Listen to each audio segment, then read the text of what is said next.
नमस्कार। स्वागत है आप सभी का अपने YouTube channel rainbow science circuit पर। आज हम लोग इस क्लास में बात करने जा रहे हैं क्लास 10th के केमिस्ट्री के दूसरे अध्याय एसिड बेस एंड सॉल्ट, अम्ल क्षारक एवं लवण के बारे में। और जैसा कि आप सभी ने पहले से इस चैप्टर को पढ़ा है और लास्ट क्लास में जो हम लोग बात कर रहे थे कि पीएच स्केल, पीएच मान पर चर्चा हुई थी और साथ ही आपने देखा था कि ये जो पीएच मान होते हैं, पीएच वैल्यू होते हैं, ये हमारे दैनिक जीवन पर कैसे प्रभाव डालता है, इसका हमारे जीवन पर क्या प्रभाव पड़ता है, क्या असर पड़ता है, इसी बात पर चर्चा हुई थी। जो लोग इन क्लासों को पढ़ते आ रहे होंगे उन्हें सारी बातें समझ में आ जाती होगी, मुझे उम्मीद है इस तरह की। लेकिन जो लोग लेट से चैनल ज्वाइन किए हैं, वीडियो देखना शुरू किए हैं, उनसे रिक्वेस्ट है कि आप पिछले वीडियोज को भी यूट्यूब पर से देखिए और समझने का प्रयास करें। तो उम्मीद है कि आपको भी पूरा चैप्टर समझ में आ जाएगा। आइए हम लोग बिना विलंब किए हुए आज का टॉपिक स्टार्ट करते हैं। आज का जो टॉपिक हमारा है पशुओं एवं पौधों द्वारा उत्पन्न रसायनों से आत्मरक्षा। अब रसायन का यहाँ क्या मतलब है कि अम्ल, क्षारक एवं लवण ये सभी भी रसायन है, केमिकल है। और इन रसायनों से पशु और पौधे के द्वारा कई प्रकार के ये रसायन उत्पन्न किए जाते हैं। इनसे हम लोग अपनी रक्षा कैसे करेंगे, आत्मरक्षा, सेल्फ डिफेंस, अपनी रक्षा कैसे की जाएगी। कल्पना कीजिए हम लोग किसी गर्म वस्तु के संपर्क में जाते हैं, झट से अपना हाथ या पैर खींच लेते हैं, या कभी आपके पैर में कोई कांटा या कोई नुकीली चीज चुभ गई होगी तो आप तुरंत अपना पैर अलग करते हैं, चेक करते हैं, और अगर निकलने योग्य होता तो उसको निकाल के अलग कर देते हैं, तो हम लोग राहत महसूस करते हैं। तो हमेशा आदमी ही नहीं, हर एक जीव, हर एक जंतु, खास करके एनिमल्स, वो अपनी रक्षा करना चाहता है। तो हमारे प्रकृति में ऐसे बहुत सारे पशु हैं, पौधे हैं, जिनसे कुछ इस तरह के रसायन उत्पन्न होते हैं, अम्ल खास करके उत्पन्न होता है, जो हमारे लिए हानिकारक हो सकता है, खतरनाक हो सकता है। उससे हम कैसे अपनी रक्षा करेंगे? तो स्वाभाविक सी बात है, आज का जो चैप्टर है, आज का जो टॉपिक है, काफी इंटरेस्टिंग होने वाला है। और हम लोग अपनी रक्षा खुद कैसे करेंगे, इस पर बात करने जा रहे हैं आज। तो आइए देखते हैं टॉपिक को। मधुमक्खी, चींटी, बिढ़नी इत्यादि के डंक में मेथेनोइक अम्ल रहता है, इसलिए इनके द्वारा डंक मारने पर दर्द एवं जलन का अनुभव होता है। अब देखिए, मधुमक्खी, हनी बी, चींटी, एंट, और बिढ़नी। बिढ़नी भी वो एक तरह का पीला पीला रंग का कीट होता है, जिसको हम लोग बिढ़नी भी कहते हैं अपने बोलचाल की भाषा में। तो वही बिढ़नी या बिढ़नी जो है, ये सब ऐसे कीट हैं, ऐसे इंसेक्ट हैं, अगर ये डंक मार दे तो आपने अनुभव किया होगा, चूंकि किसी न किसी को कभी न कभी तो डंक मारा ही होगा, मधुमक्खी मारे, बिढ़नी मारे या चींटी का डंक हो, तो काफी तेज दर्द और जलन होता है। इसके पीछे कारण क्या होता है कि इनके डंक में, मधुमक्खी के डंक में, बिढ़नी के डंक में या चींटी के डंक में एसिड होता है। और कौन सा एसिड? तो आपने नाम सुना है मेथेनोइक एसिड या फॉर्मिक एसिड। जो सूत्र भी आप पढ़े थे, एक प्रकार का वीक एसिड है, दुर्बल अम्ल है, HCOOH। पिछले चैप्टर, पिछले टॉपिक्स को आप खोल के देखेंगे वीडियो को, वहां आपको बताया गया था इसके बारे में, मेथेनोइक एसिड के बारे में। तो ये बिढ़नी, मधुमक्खी और चींटी का जो डंक होता है, इसमें मेथेनोइक एसिड होता है या फॉर्मिक एसिड होता है। जैसे इन कीटों के द्वारा हमारे शरीर के किसी भाग में डंक मारा जाता है, तो डंक के साथ मेथेनोइक एसिड हमारे शरीर में आ जाता है, और शरीर में आ जाता है तो अम्ल होगा। तो हम लोग शुरू में पढ़े थे, अम्ल में संक्षारक का गुण होता है, जलन उत्पन्न करता है, दर्द उत्पन्न करता है, और कई बार तो अगर ज्यादा डंक मार दे तो असहनीय दर्द हो जाता है। कभी कभी तो लोग बुखार, या फिर अगर अधिक संख्या में मधुमक्खी काट ले तो वो जानलेवा भी हो जाता है। तो आखिर इससे हम लोग कैसे बचें? चैप्टर ही है कि विभिन्न पौधे और पशुओं द्वारा जो उत्पन्न रसायन है, केमिकल है, इससे आत्मरक्षा कैसे करें, अपनी रक्षा कैसे करें। तो आइए हम आगे देखते हैं कि इनके द्वारा डंक मारने पर दर्द एवं जलन का अनुभव होता है। डंक वाले स्थान पर बेकिंग सोडा जैसे दुर्बल क्षारक के उपयोग से आराम मिलता है। अब देखिए, चूंकि हम लोग पहले से जानते हैं, अम्ल और क्षारक जब आपस में मिलता है एक दूसरे को न्यूट्रल कर देता है, एक दूसरे को उदासीन कर देता है। तो जब मेथेनोइक अम्ल हमारे शरीर में जाता है मधुमक्खी, चींटी या बिढ़नी के डंक से, तो हम लोग वहां प्रयास करेंगे, विज्ञान का जो नियम पहले पढ़े हैं, विज्ञान का मकसद ही होता है हमारे जीवन को सरल, सुलभ, आरामदेह बना देना। तो विज्ञान के नियमों का उपयोग करते हुए हम लोग प्रयास करेंगे कि जिस स्थान पर डंक मारा गया है, अविलंब बिना देर किए हुए उस स्थान पर कोई क्षारक दे दे।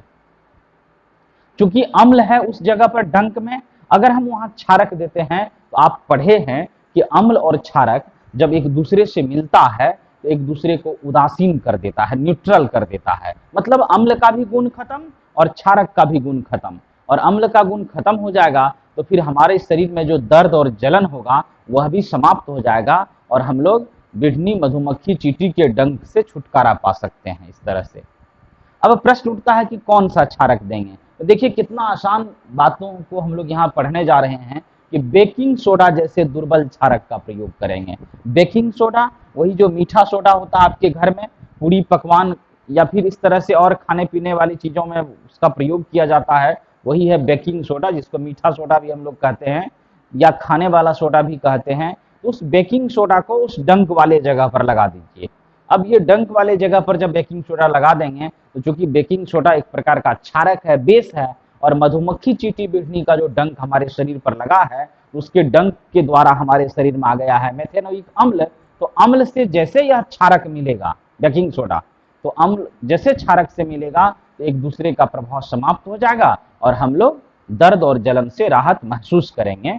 अगर आपके घर में बेकिंग सोडा नहीं है तो आपके घर में साबुन है, क्योंकि साबुन भी एक प्रकार का क्षारक है, उसमें भी क्षारक होता है। तो आप साबुन उस जगह पर हल्का पानी में मिला करके साबुन वाला पानी भी दे सकते हैं या साबुन भी लगा सकते हैं, उससे भी राहत मिलती है। एक बड़ा ही उपयोगी चीज मैं आपके टेक्स्ट बुक को देख रहा था, इसमें लिखा गया है, क्या आप ऐसे ही पारंपरिक इलाज जानते हैं जो डंक लगने पर प्रभावी हो?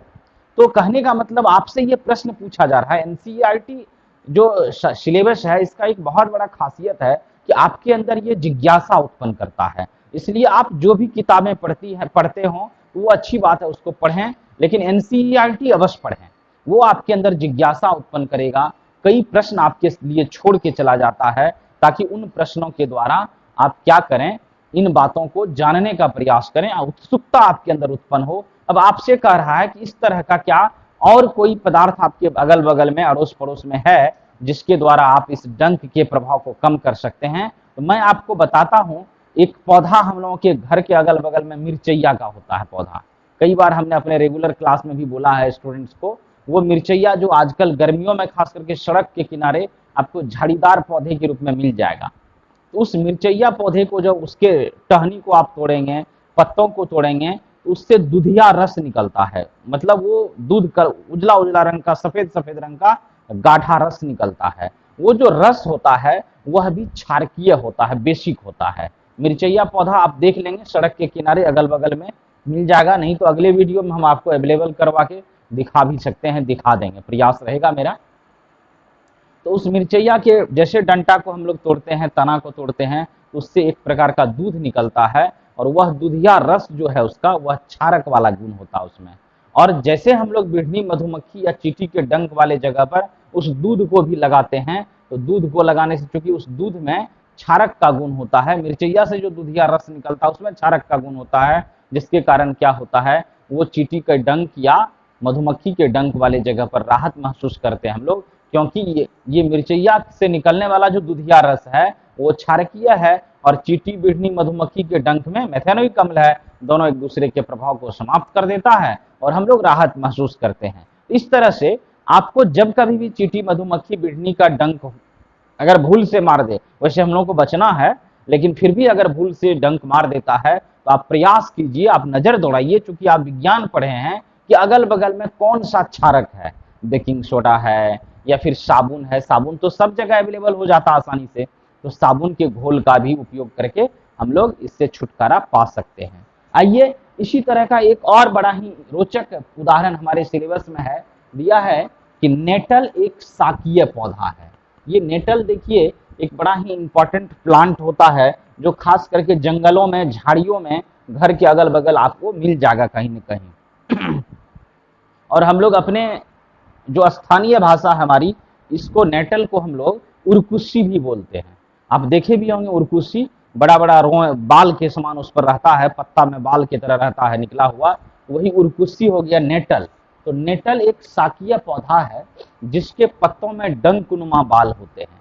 देखिए डंकनुमा बाल, डंक मतलब एकदम महीन महीन बाल होता है, डंकनुमा बाल होते हैं। इन बालों में मेथेनोइक अम्ल होता है। अब उस नेटल एक पौधा है, उसकी जो पत्ती होगी, लीफ होगा, तो उस पत्ती में बाल की तरह रचना रहेगी और उस बाल में मेथेनोइक अम्ल होता है या फॉर्मिक अम्ल होता है।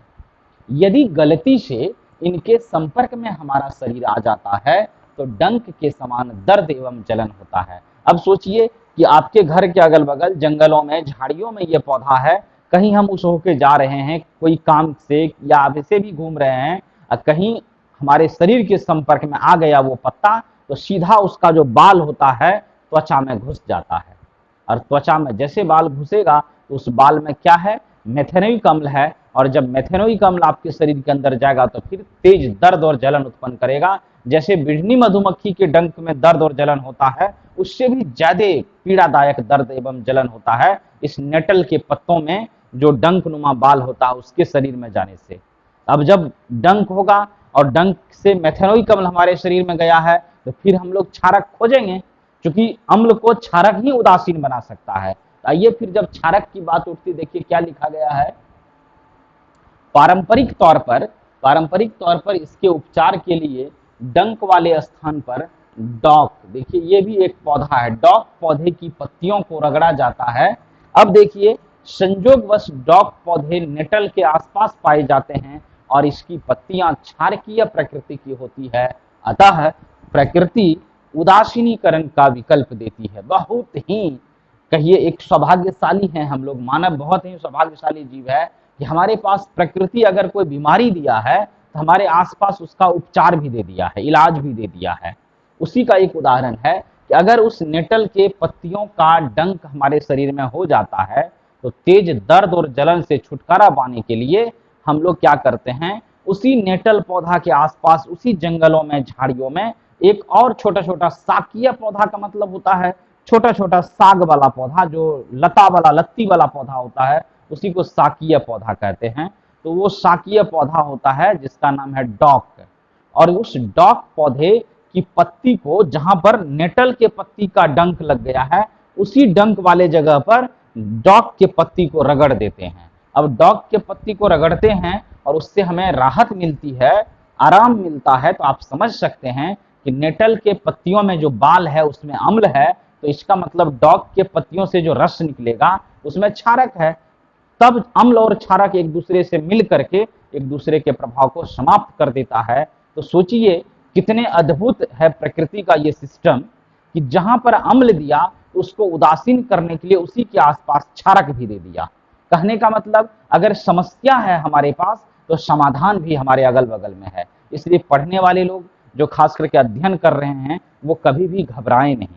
आप कभी कभी परेशानी आ जाती है, कष्ट आते हैं जीवन में, ये आते रहेगा, इससे भी बड़ी बड़ी समस्याएं आएगी, लेकिन आप घबराइए नहीं, आप इंतजार कीजिए और इंतजार कीजिए आप अपने सही डायरेक्शन। चलिए तब हम लोग बात कर रहे थे कि यदि समस्या हमारे पास है तो उसका समाधान भी है प्रकृति में।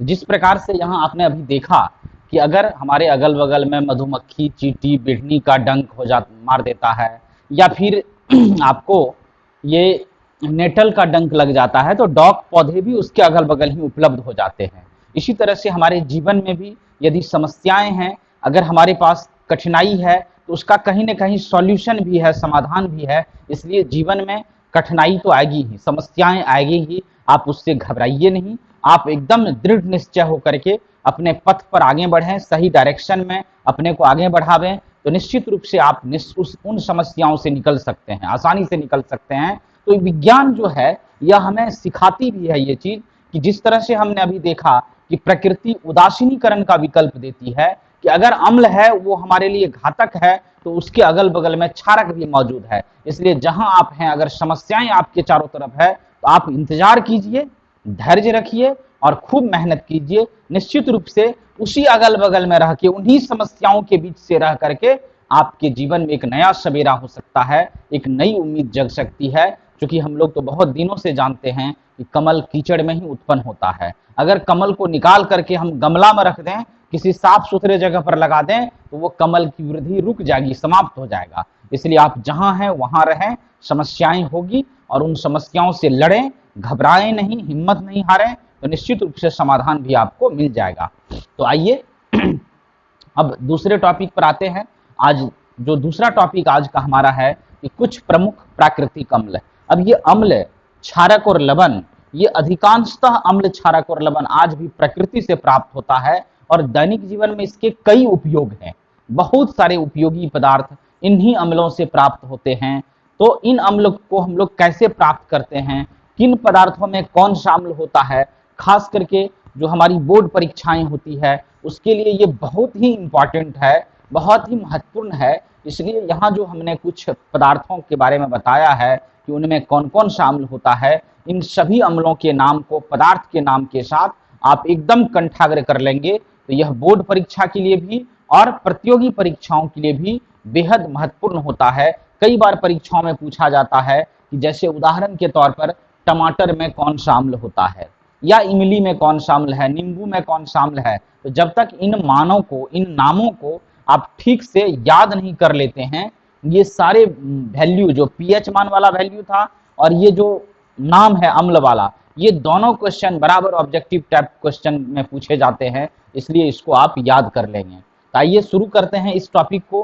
प्राकृतिक स्रोत या पदार्थ में देखिए नंबर 1 है सिरका, जिसको विनेगर कहा जाता है अंग्रेजी में। वही जो आपको पहले भी बताया गया था, चाउमीन बनाने वाले को देखे होंगे, बोतल में से सिरका और वो पानी की तरह लिक्विड डालता है, जो खट्टापन उत्पन्न करने वाला पदार्थ है। और खट्टापन वाला पदार्थ है तो स्वाभाविक है अम्ल होगा उसमें।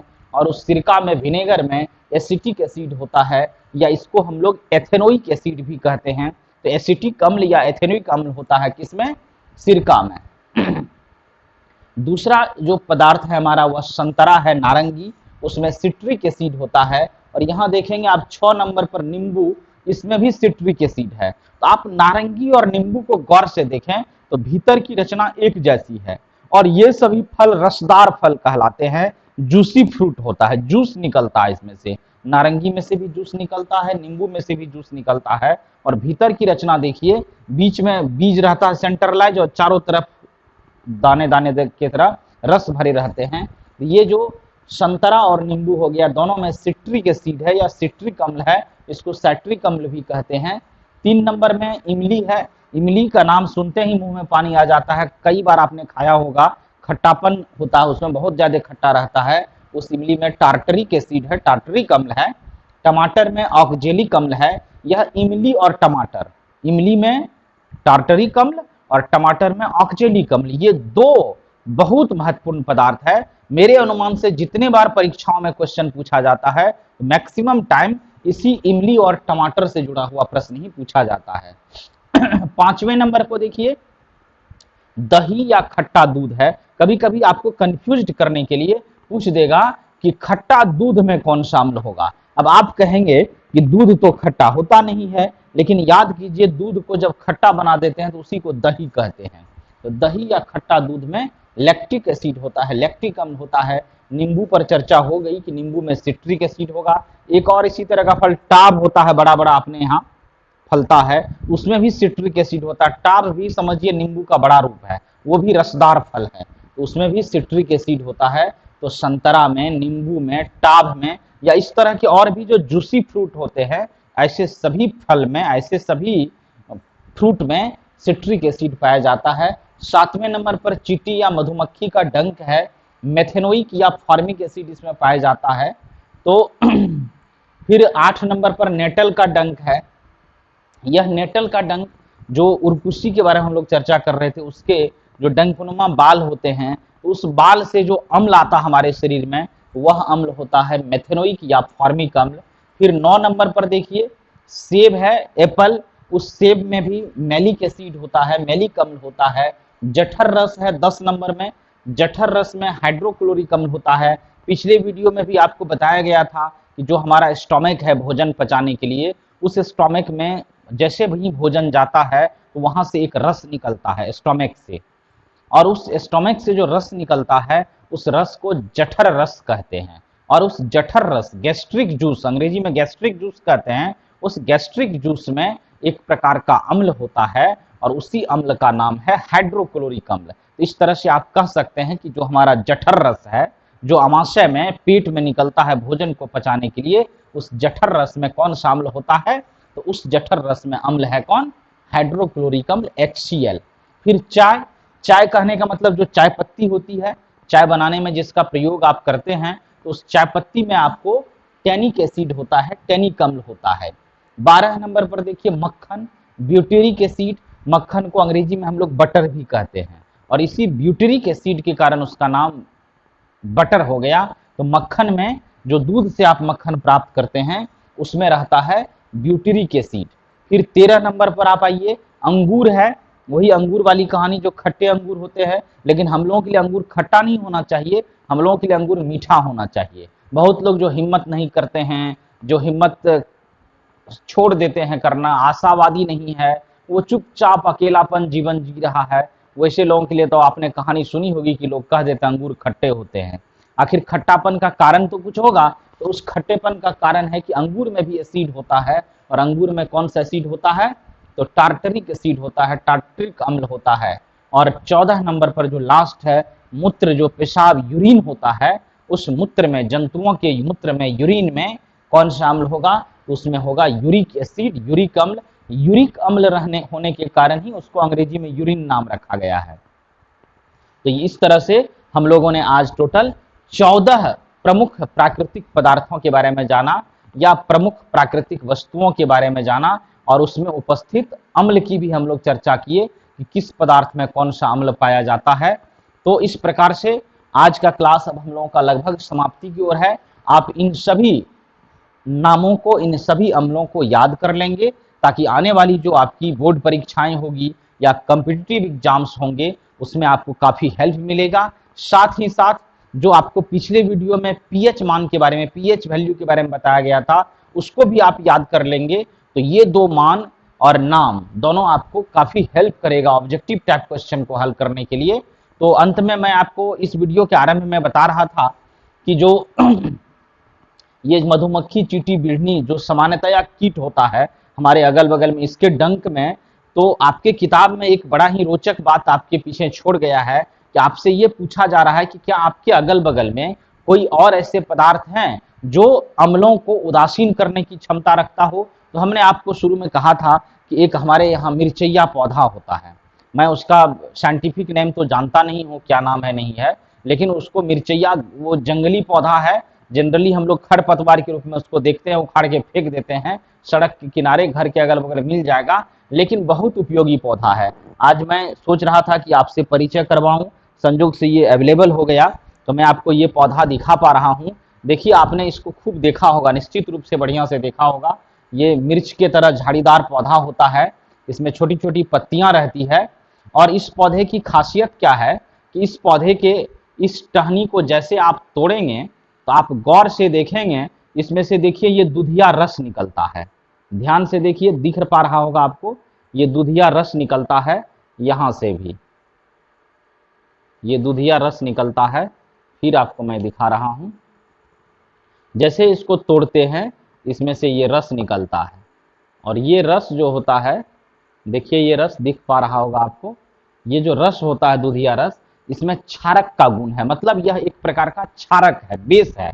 इस मिर्चैया पौधा को आप देख सकते हैं बढ़िया से, ये बेस वाला पौधा, इसमें क्षारक होता है, और इस क्षारक को, इसमें से ये गाढ़ा दूधिया रंग का रस निकलता है। अगर आप इसको मधुमक्खी, बिढ़नी या चींटी का जहां डंक होता है उस जगह पर आप इस रस को लगा देते हैं, तो चूंकि मधुमक्खी, बिढ़नी, चींटी के डंक में अम्ल होगा, और जैसे यह क्षारक वहां जाएगा तो उस अम्ल को उदासीन कर देता है और हम लोग राहत महसूस करते हैं। इसलिए आप अपने अगल बगल में, क्योंकि शुरू का हमारा टॉपिक भी था आज का कि पशुओं एवं पौधों द्वारा उत्पन्न रसायनों से आत्मरक्षा, तो आत्मरक्षा का एक बड़ा ही अच्छा उपाय है ये मिर्चैया, इसलिए घर के अगल बगल इसको आप देख कर रखें, और यदि कभी किसी को मधुमक्खी, चींटी, बिढ़नी का डंक लग जाए तो आप तुरंत उस डंक वाले स्थान पर इसको लगाएंगे। तो इससे आपको ये आभास होगा, ये एहसास होगा कि विज्ञान हमारे जीवन को कितना आसान कर सकता है, विज्ञान हमारे जीवन को कितना सुलभ कर सकता है, सरल कर सकता है, कि हम अगर विज्ञान को पढ़ें, इसको समझें, तो निश्चित रूप से आने वाले समय में और सारी सुविधाएं आपको प्राप्त होगी।